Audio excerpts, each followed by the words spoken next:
Bonjour, je suis Jonathan Nebout, ravi de vous retrouver dans les infos du Life Matin. C'est parti pour un tour complet des actualités locales et internationales. Dans un contexte de vives tensions dans le secteur de l'éducation-formation, la ministre d'État, ministre de la fonction publique et de la modernisation de l'administration Anne Désiré Oulotto, entend relancer le dialogue avec les syndicats grévistes.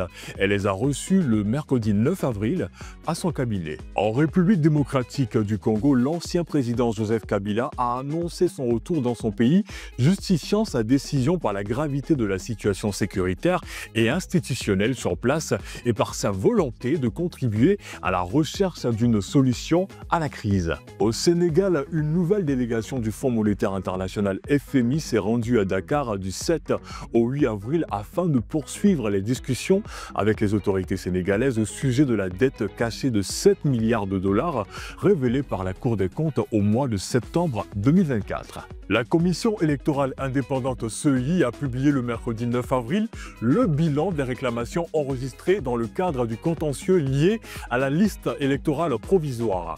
11 415 réclamations ont été recensées entre le 22 mars et le 5 avril sur l'ensemble du territoire national. En Corée du Sud, l'élection présidentielle anticipée aura lieu le 3 juin prochain, a annoncé le président par intérim Han Duck-soo.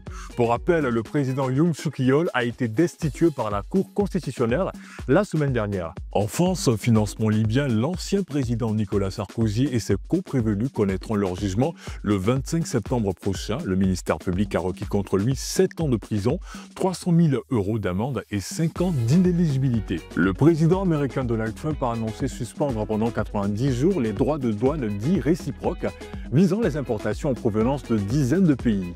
En revanche, depuis le mercredi 9 avril, il a augmenté de 125% les droits de douane sur les produits provenant de la Chine.